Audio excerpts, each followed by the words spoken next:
bakangi mwana mboka Gabriel Mokia na makala to lobelaka chaque jour ngana lobelaka Eliezer lobelaka Roland Isso alobelaka mukolo babimisi vieux na makala baye ko bwaka ina ndako ba journaliste ali boso bakota na ndako ya vieux to bengana na Roland Eliezer boda to kangami cortège tie pas vieux to beta na vieux scoop émission Gabriel Mokia bibi na prison Kinshasa c'est le moment na loba je parle à cœur ouvert. Moutou ayaka epa ya Gabriel Mokia sans audience ba kotiti na salon vandi bozo soanae via kovana na kilote bozo solola izanga. Tous même pas un franc ya Gabriel Mokia. On a accompagné les vieux locaux la peine de Christian Badi Bangi paix à son âme. Auto accompagné ka locaux la vieux bomanza babunga na bango vieux bomanza pe na mona ke soute so position on peut na accompagner na soute vieux bomanza so azaka pa so ko yoka aibisanga. Est-ce que via sa côté na chop chop to via sa bimana peut to comprendre biso soute bato so balobaka soute donc Gabriel Mokia ebi oyo ngai ndeko Flavien Asali auto accompagné mais moi je l'ai accompagné par un moment donné ba beba na peine Eliezer je me rappelle Eliezer do matavion do kende poto abenga ngana avion omoni ndeko nini oh non to s'embarquer to kito mata wana zo kende Londres Eliezer l'avion nini omoni vient na yokuna na yoki chrétien ngaso na mission mo tout ça na so benga siko na bité Eliezer calme-toi Eliezer jo avion qui poto. Voilà, mesdames et messieurs, bonjour encore une fois de plus. Je suis tellement heureuse de vous présenter cette très belle émission. Là, sans plus tarder, je suis avec mon invité du jour. Il s'agit donc de Ndeko Flavien, à qui je dis bonjour. Bonjour la diva, bonjour aussi à tous les téléspectateurs et internautes qui nous suivent. Merci. Bonne santé. Santé za bien na ngolo nzambe tozo bundakaka tolobaki na système aliso likolo aliso tokolembate en tant que moi na musala population ya ko combattre banti valeur donc nazo continuer toujours combat nanga. Ndeko Flavien a commis nani après avoir retiré candidature na. Ndeko Flavien, d'abord, j'ai fait partie d'un parti politique, donc Nathalie, un mouvement lumumbiste, progressiste, Oekambamakana, Euro vivant, Franck Diongo. Lelo, nous avons continué parcours politique, toujours Pembeni, il y a mentor Nangai Franck Diongo. Et dans le cadre métier, nous sommes journalistes indépendants, Batoubabi qui est un journaliste indépendant, magazine Tokondola, ils ont continué toujours.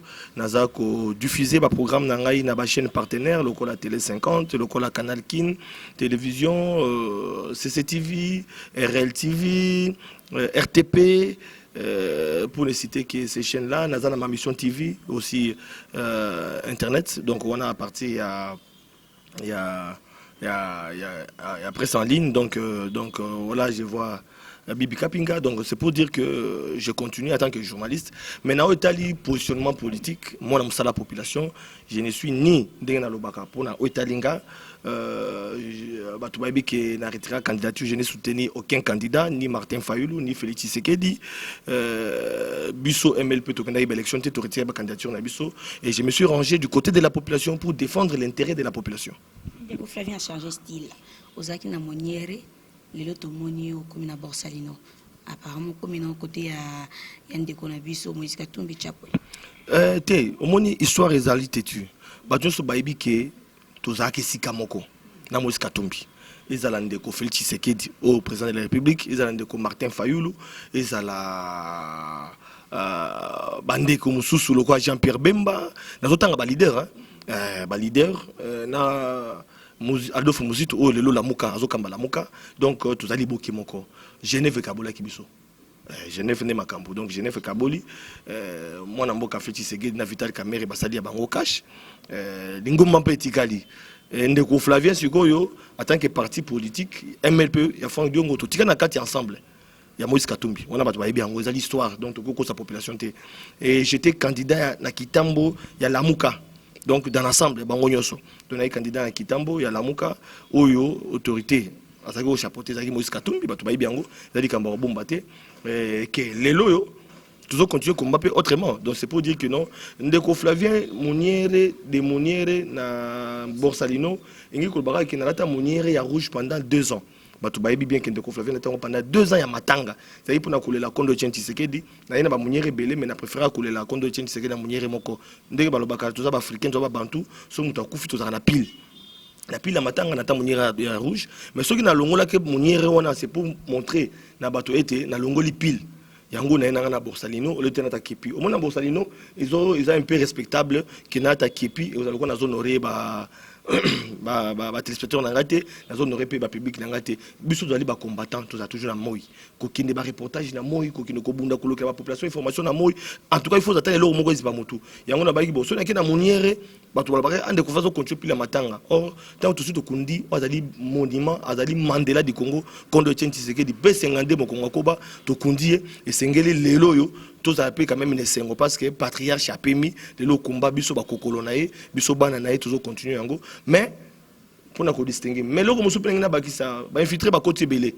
au moni muniere sokota lelo mona bande ko kashi ba ko taper muniere o ta bande ko FCC ba tota muniere donc oh muniere zalaki symbole au moni Mandela du Congo kondo Etienne Tshisekedi tango lota muniere zalaki symbole ya révolution symbole ya combat pour libérer le peuple congolais. Il y a un monde qui est muniere, mais tout le monde est infiltré par la muniere. Bande quoi FCC bata muniere, bande quoi cache bata muniere. Alors muniere c'est comme la confusion. Mais est-ce que le monde a regardé sous président de la République Félix Tshisekedi à ta muniere?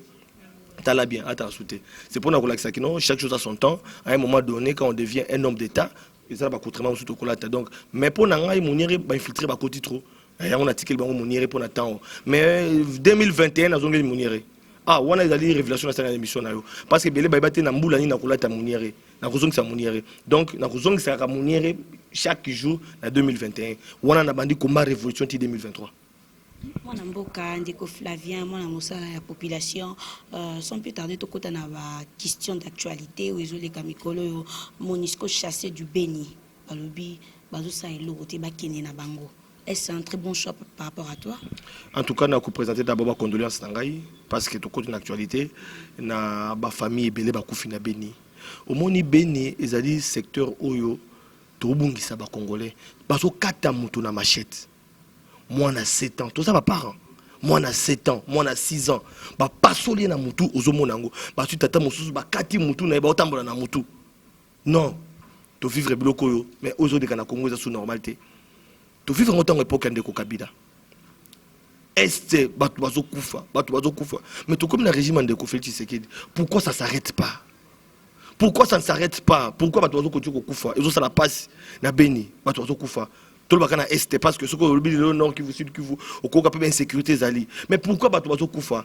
To bosa ni phénomène comme na saputé. Pourquoi batu bazo kufa? Pourquoi foyer de tension? Baf délai so adef ba utaka wapi to ba comprendre raté. Ba si la répéter pour nani. Armée na biso za ramakasité topé ezana bato bazali sima na bango mais to yebi que ba multinationaux mingi baza sima biloko wana to yebi ba firme belé zali sima biloko wana to yebi que likambo ya minéraux bato mingi baza sima nango mais à quand ça va s'arrêter? Pourquoi les loyo charcuterie corps humain na Béni na Congo to baka na Congo et comme eloko moko ya pamba musunya mutu za susu eloko ya somote to mesana ko mona nzuta mutu accident salemi mutu akufi accident salemi batuti mutu na moto mais lelo c'est pas ça la chair humaine na présenter ko condoléance na ngai na bandeko nyonso o bazomi na Béni et biso na biso landa mamikili ya poto partout bato na biso na présenter pinza pa condoléance nanga pe na bandeko bazala bandeko kuna awa na Congo ba pe banda mboka ba diaspora balanda ka émission na yo donc vraiment na présenter ba condoléance ngai na ba famille nyonso oyo basomi mais likambo tuni ngai ya Monisco oyebi likambo Monisco yo depuis bango bazalaka awa depuis Monisco ya un moment donné balobi non bakisi susu ba nombre ya ba casque bleu ya ba disons ya ba soldat Monisco après babiso il faut aller bazonga tango ndeko Kabila mais ça ko to il faut bazonga. Alors moi je vais demander ceci parce que na moni eloko bazo salate au moni mona ba image même dans les réseaux sociaux comment on a abattu un jeune dans bandeko Monisco. On a vu les images dans les réseaux sociaux à moins que ça ba image à l'okuta mais si c'est vrai ba image de Monisco ayaki pour la sécuriser batu ayaki pour na ko tia kimia pour la maintien de la paix mais ceux qui mission wana bazo salela ngote ceux qui mission ba yela ki bango moko ba comme ce ko ba firme ya ba étranger au pour na ko extraire ba minéraux pour na ko protéger ba intérêt na bango kaka ndenge toyo kaka en tout cas ngana ko senga lelo yo bandeko Monisco fenge bazonga Comment il y a la main noire de...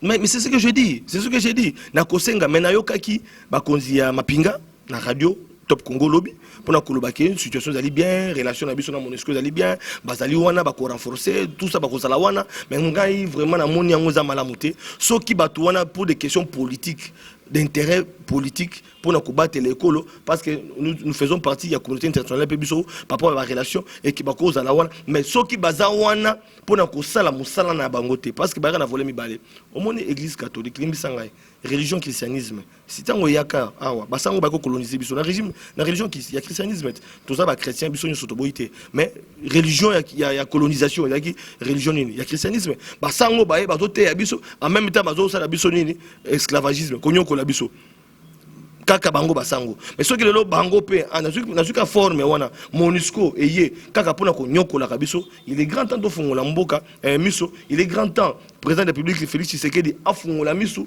il est grand temps ba service de renseignement et sécurité oyo ba yebi ba vérité ba fongola miso pour que congolais quand même aza ndeko na biso ba bazo kufa na beni baza pe bande ko na biso bango pe ba bazo kamba mboka ba na pe ba bande ko na bango batala no likambo yo s'il faut même état d'urgence pour na kota la situation de kakuna bazo ba mesure moko préventive pour éviter mort d'homme dans l'Est et Kouzala Malam.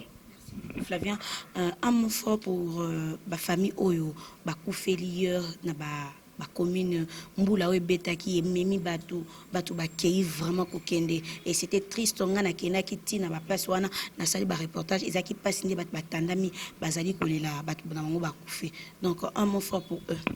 En tout cas, je présente encore mes condoléances à Bakinoa au Bakoufi parce que nous avons la population à Kinshasa. Je compatis toujours dans le malheur na Bango. Je défends toujours les antivaleurs. Ils allaient bondissent la population congolaise encore plus forte que ceux qui te perdraient. Bandeko na biso na catastrophe naturelle. Na okaki pe lisolo moko ya une famille aussi na Lemba que mobali yake ko bula.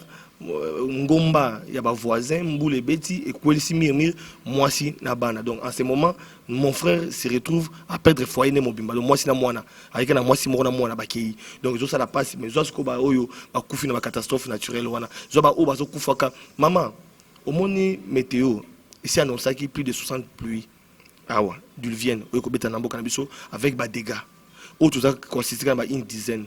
Ngamo na za victime bato so babi kino na pesi mbote bana Kitambo parce que zali mabele ya Kitambo bana Kanduka bana Jamaïque o babi kinde ko Flavien azamu lobeli na bango surtout mabele parce que na vanda kana bango et que na zaka candidat na MLP ya Franck Diongo na bango babi kina za na bango na Kitambo ngamo na za victime oko imaginer Komori que zodinda Komori que ezozinda outi horror ezozinda. Donc c'est pour dire que non tous ba souté même Gombe oko révérend Kim ezindi kota maman olangi ezozinda. C'est pour dire que même bato baza na mbongo bazozinda.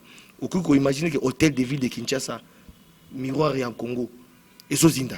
Okiko imaginer que les loyo ba banque ezozinda. Ah wana ville de Kinshasa okiko imaginer Kingabwa mawatro soko kina funa mawatro okiko imaginer yolo mawatro finalement ezoy bana susute monga fula kolobate lelo livulu batu bakufi. Est-ce que l'état congolais ba konzamboka na biso je commence par lancer la sonnette d'alarme na mo konzamboka son excellence Félix Tshisekedi Tshilombo oyo atambolaki amonaki na monaki pe présence il y a vice-gouverneur Nerombungu amonaki comme au numéro 1 à Ville à Kinshasa en l'absence il y a titulaire Gentini Ngobila que je salue aussi à passant.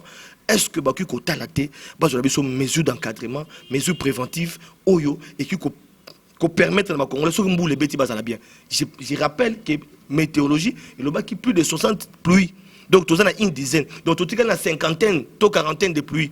Maman diva ceux qui ba boule zo continuer kaka to mesani kaka érosion salemi ba to ba kufi ba autorité ba ke kotala ba kundi bibembe ba kufi donc kotala ba kundi bibembe sans ko luka ndengani ba ko arrêter mbula te mais ko empêcher ba catastrophe naturelle wana et même ba congolais ba caniveau ils a bouché tout ça. Et ça c'est secret de polichinelle qui Kinshasa peut tout ça musango ba découvrir que ba o baza bana ya o baza ba famille ya batonga likolo ya ba caniveau mais moi ma benga na bangote ba anti valeur wana tangwa Kabila to linge continuité na ndangwa Félix Tshisekedi et sengeli azwa mesure oyo et ko frapper mutu nyoso oyo atongi anarchiquement pour que lelo mindele batonga ka ville à Kinshasa pour na 500 000 personnes mais lelo to commis 12 millions okiko imaginer Kinshasa, Mundele, a tenu pour 500 000 personnes. Mais d'autres ont 12 millions. Mais à ça, il niveau n'est malamu. Mais pas place, nous sommes à niveau salimate.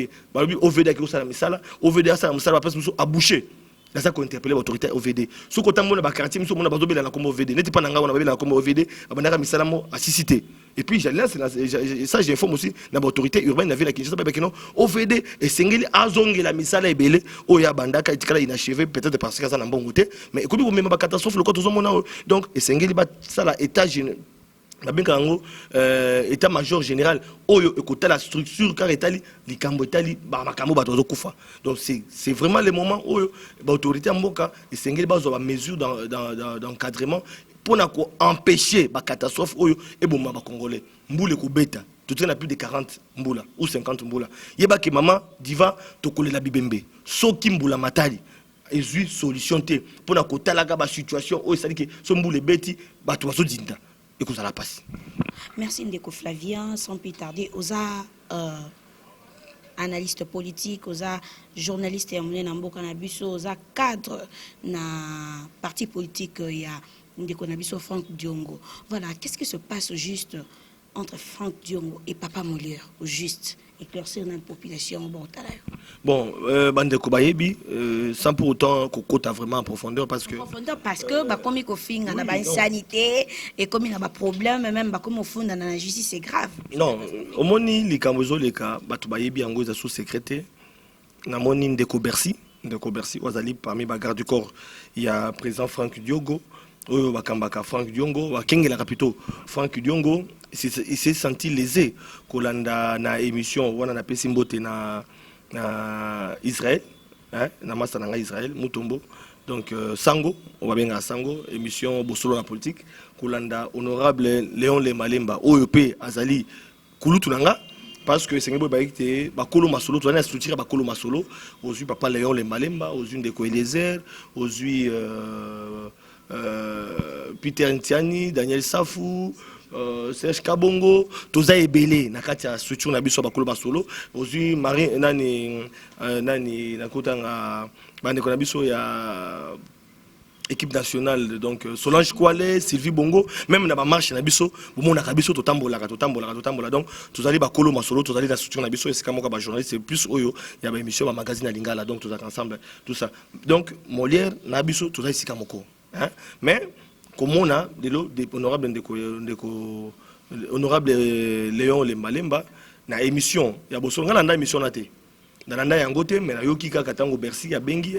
Abiki papa Léon yo monaki biso tozo boma mutu tozo beta mutu soki tout ça banini bon tie bandaki on a ko répéter ba phrase ointe au moins pe batindela kingango tant batindela ngango na bino c'est pas vrai na tie obenga papa Léon tie lelo te po c'est pesangate na yo koyo kango na calmer bandeko Bercy mais lelo omoni musala bozo sala communication presse en ligne ils ont une vitesse encore impossible sans cause à 11h na 11h05 ba congolais sur bazu yango surtout ba groupe WhatsApp bani donc ce que côté alors ça dit que non comme état qui à partir de téléphone et tamboli et les loyo comme conseil na copé ça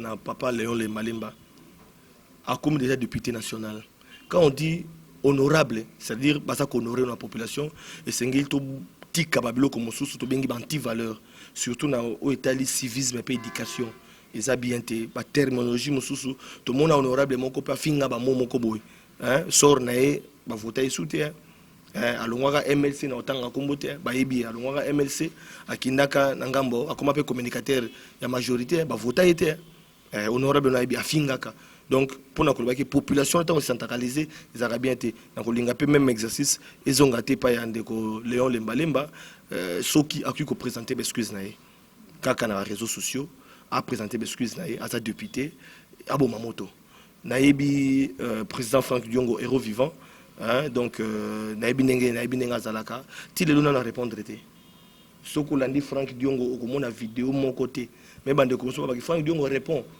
à honorable Le Malemba so côté omona ngo zakaka ba cadre à parti ba membre à parti ne baza ko répondre naebi moralité ya honorable Franck Diongo qui n'était pas concerné aussi dans ça qui n'était pas concerné, mais ma fingue, nabi moralité, il y a président Franck Diongo, je ne le vois pas qu'au finga. Ça, je ne le vois pas. Mais, ceux qui m'ont senti les recours à la justice, ou les positions, ce qu'on a recourir à la justice, ndenge na moni bande comme super parti va recourir à la justice pour na ko funda honorable Léon Lembalemba par rapport ya biloko asali, ils ont dit droit à moto, ils ont dit constitutionnel, je ne peux pas empêcher, mais na ko senga plus na honorable Léon Lembalemba ou à l'écart na plateau de télévision, alobaki makambo alobaki lésé bato basitaki bango na carte événement et qui va tourner à fingi sous bango a ko finga na président abanda ko présenter ba excuse na ye ayebi honorable Franck Diongo aza motema aza papa honorable Franck Diongo sokota li bato belé basala mabe lelo aza na bango asolo na bango donc honorable Franck Diongo aza papa amikiti ça amona honorable Franck Diongo asenge bolimbis isa mabe et surtout kaza député. Donc, conseil na kopesa yango na pe na kosenga na papa Franck Diongo à ce qui se sent très lésé bato balandi asa pe na ba parents asa na parents senga bo ki maman na asa vivante maman na asa vivante ba fingele maman na ajo maman za nango maman ebelo côté tout ça je sens place au papa Franck Diongo papa Franck Diongo ça koyoka mais na motema munene ya honorable Franck Diongo ya père ndenga mesana toujours ko limbisa même banane ya ndako tant basala kamabe tant ba trahisa quand même idéologie à parti alimbisaka azala motema munene alimbisa pe honorable Lembalemba kimeza nango bomoko boboto pour être Congo tout tongango ensemble Congo ensemble Ndeko Flavien tout mon arrestation il y a Ndeko na biso Gabriel Mokia motif est que à tout acquis une dame et à qui assumé ma responsabilité n'a été à me mettre en hôpital et tout batine là qui est convocation à se présenter à quitter et après bah mais Andimi qui a assumé ma responsabilité n'a été à me mettre en hôpital et ezaka na ba moment où ba utuwe la makam ba qui na procès moronango ikasanji à propos ya mamba le pango donc procès parcellaire et apparemment eza nango marambo ya tout à moi si wanate il y a la main noire qui est derrière ces procès. On dirait que il y a la main noire dehors. Tu penses quoi? Merci beaucoup en tout cas. Autour de la question, je ne m'attendais pas à la question. Gabriel Mokia, président MDECO. Même vieux sur Azolanda Yebi. Même madame à Franck Diongo. Il y a madame et Gabriel Mokia, notre consoeur. Il faut que RTVS. Madame Naye, journaliste Peka Lokwa Yolokwa Abiso. N'a profité de micro Kaka Oyo. Après ça peut conseiller na Gabriel Mokia Batu Bayebi journaliste Oyo Ayamba honorable de l'autre koloba président Gabriel Mokia loko angazate Kinshasa c'est le moment na loba je parle à cœur ouvert Muto ayaka epa ya Gabriel Mokia sans audience ba kotiti na salon vandi bozo soanaye via kovana na kilote bozo solo là Izanga. Mais bato bako metu na pona nini ngana ya makasu Gabriel Mokia te. Tango lobi likamba conflit. Banga bakanga biso kota fleuve wana. Atana ba résidence mbale kota fleuve wana. Oyo UAC na habité so basibazongisa na basibazongisa UAC na bina onte ça vérifier. Le pango mosusu kota fleuve kutu mibale. Oyo ngo ikasa njiwana. Et les herbes balinga ba enlever bango na Mokia kuna na basoda. À l'époque ba mourande bazo kengela. Ayebi yango. Tozo ba risque ba kangi mwana mboka Gabriel Mokia na makala to lobelaka chaque jour ngana lobelaka Eliezer lobelaka Roland Iso alobelaka mukolo babimisi vieux na makala ba ko bwaka na ndako ba journaliste liboso ba kota na ndako ya vieux to bengana na Roland Eliezer boza to kangami cortège tie pas vieux to beta na vieux scoop émission Gabriel Mokia bibi na prison. Après ceux qui bah 8 mois, ceux qui combien de mois, ceux qui une année, ceux qui n'avaient sauté dans ma cale. Tala motema na souci. Gabriel Mokia fut mon voisin. Là de travail place avant di ndaku nae, ndaku place gana vandaki totala na kinae. Na yo kolonga ba yote kalopango na yo koma kitambo. Donc aza vieux nanga. Mais ça la nga passe. Komona ke micro kaka o ya to kundola o bandaki ko miyamba vieux na pasi. Aza na makala to kende audience. Cause of a risque au côté de filmer l'audience dans ma cala. Na caméraman Eliezer Didier nani petit comment on écoute démarquer là ba risque audience toujours les canato combien pour les kinato kondo la to compagnie vieux tous même pas un franc il y a Gabriel Mokia on a accompagné les vieux locaux la peine de Christian Badi Bangi père son âme auto accompagné ka locaux la vieux bomanza babunga na bango vieux bomanza pe na mona ke souté so position on peut accompagner na souté vieux bomanza so za rappel so ko yoka aibisa ngai Tu vas est-ce que via sa côté na chop chop, tu viens sa bima, n'importe quoi comprendre biso sous te bateau sur le bara sauter. Donc Gabriel Mokiabi oyo ngai ndeko Flavien na sali. Ngai. Na zo yamba on a bière na 2006. Plateau moko yena fumuto to bato so na bato bunda na plateau. O calmer vie lingité tout ça. Non. Mais à un moment donné, vie ba komi ko restituer ba bien naé. Kaka micro oyo bande ko yamba via ki mamba micro wana. Soko tuni na na tante mo mona la chaîne baliki. Au monde qui na RTG abimisi mbonga fouti au monde qui na télé non nazo bangai je parle pas des autres je parle de moi pour tout une question je m'attendais pas tina lo balikambwana même ma bandako oya ba conflit ngai na kinako na fa na Gabriel Mokia ko sala bémission belé je suis le seul si c'est pas le seul donc na Eliezer auto accompagné mais moi je l'ai accompagné pas un moment donné ba beba na peine Eliezer. Je me rappelle des airs de ma avion qui est des poteaux. Ah ben un avion au moni ni to s'embarquer donc to mata on azokende Londres et les airs. L'avion ni au moni vient na yokuna na oki chrétien ngaso na mission mo tout ça na so benga ce qu'on habitait et les airs calme-toi et les avions qui est poteau. Viens pas benga au moni li passe na yo au moni un peu ça conseil na ko calmer bango na ndeko et les airs et c'est le cas. Je suis resté le seul côté vieux a comment un comportement mon temps babani ko restituer ba bien via comme na balara ko futa $100,000 na ye comme candidat président micro na nga sauté a préféré ba journée so ba ébé bien té oya ko ya zo intimider bango ka bango balara asali émission mais biso ba auto accompagner na souffrance via linga micro té mais tant retourna nga question vie na bateli kam na koloba donc ngai na zande na remu tant retourna nga likamba vie mais na kota kaka na moi mozindo moké pona bima na question oyo ce qui est loyo, Gabriel Moki a tout dit. C'était non événement, c'était un citoyen comme tout citoyen. Nous avons monté pourquoi Gabriel Moki a tout dit. Comme il y a actualité politique pendant qu'il y a tout koufa, awa, na érosion, budget ilukamba, budget makambo. Et donc pour Congolais pas si n'a pas si tout le monde a solution gratuité enseignement, grève et bandit. Tout le bêta masona Gabriel Moki. Pour nanga c'était non événement. Imbisanga na bêta masona était. Ouais, ce cap qui m'a mis konayo. Voilà, très rapidement.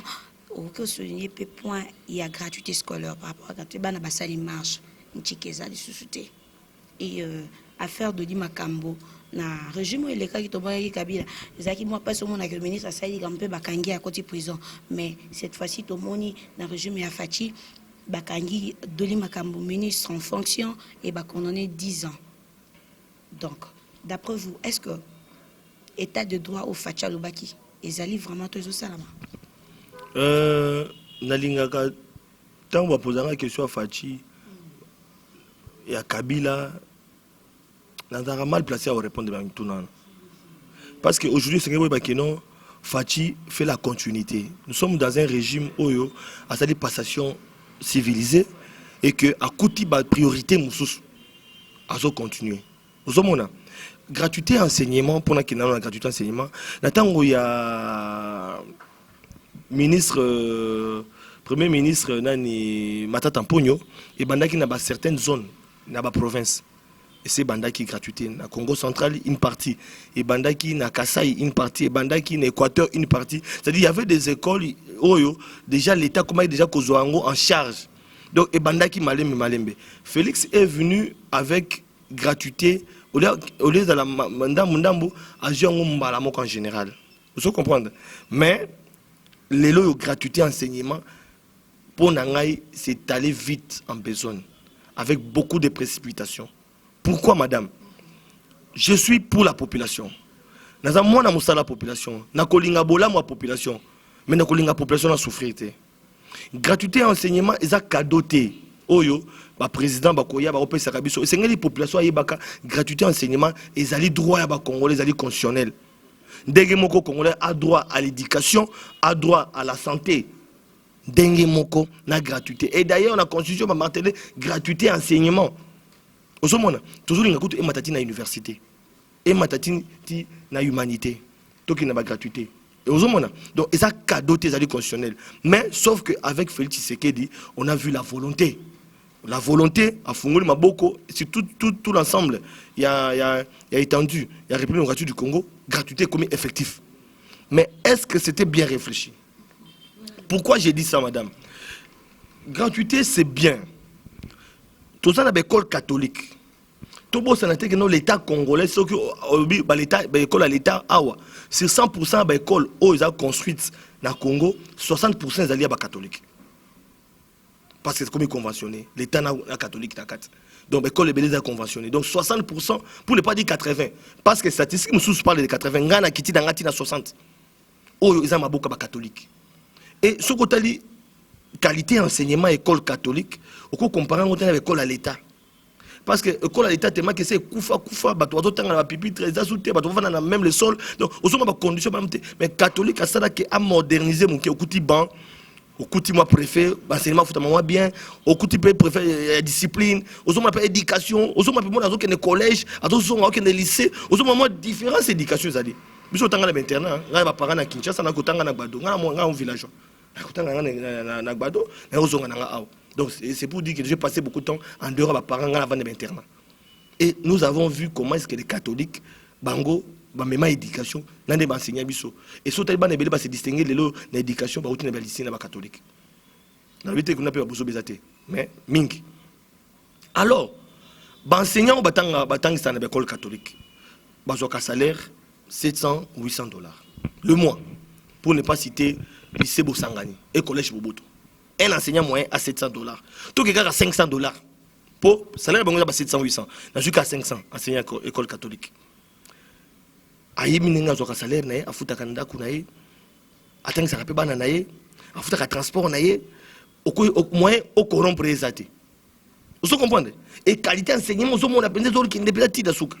Mais enseignant wana lelo yo parce que a comme mécanisé et pas l'État, il faut pas foutre à cahier, parce que ça fonctionnaire de l'État. Donc, maman, on a contribué mingi. Alors, il y a un fonctionnaire, on a qui mis en charge par rapport à fonctionnaire à l'État.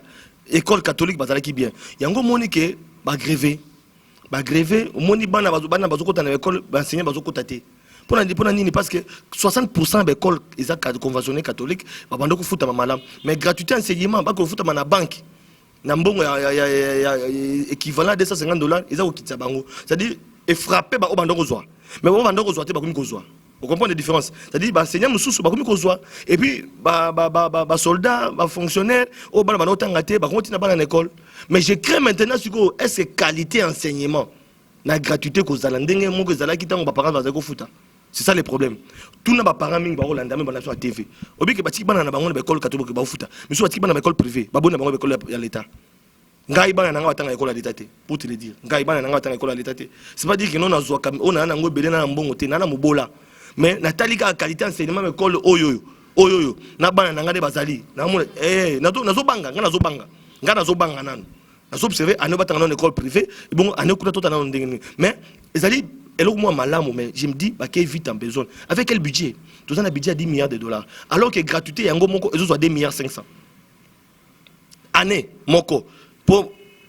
Bafuta, tout cas, bafuta mouké. Mouké, bafuta wana. Moi, quand mouké, bafuta wana, on va baxer les enseignants wana. Ils ont 2 milliards 500. Na, 10 milliards. Alors que, il ou comme peut faire, ça peut 10 milliards en gros. Ils allaient budget, ils allaient projet. Mais à qui ne peut abîmer la biso. Tout le monde a proposé budget, il y a 7 milliards. Mais la recette n'a qu'à 5 milliards. Est-ce qu'il y a un mécanisme n'a évité.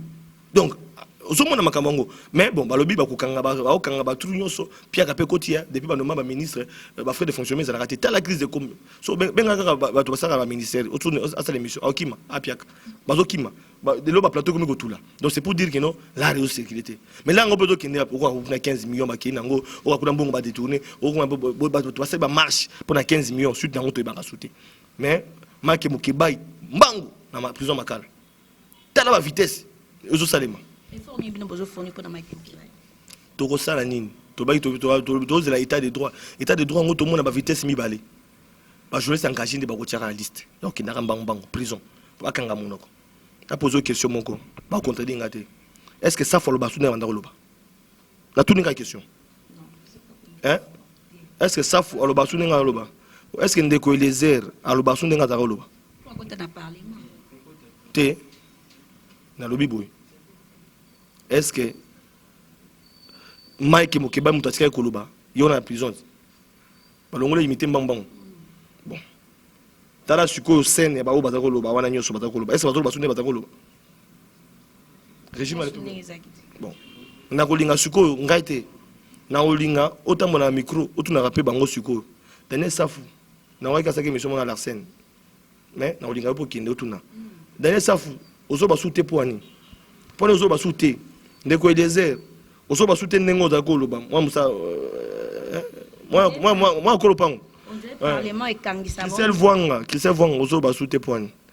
Tout bango so pourquoi bazo ba souté ne baza koloba. Na son rappel na zo comprendre été. Mais na bi que un régime oyo président de la République a une opposition. A une mon abisso, une opposition. Mais koloba naza koloba ko critiquer banti valeur, ko critiquer banti valeur. Nazo linga pena ba critiquer banti valeur.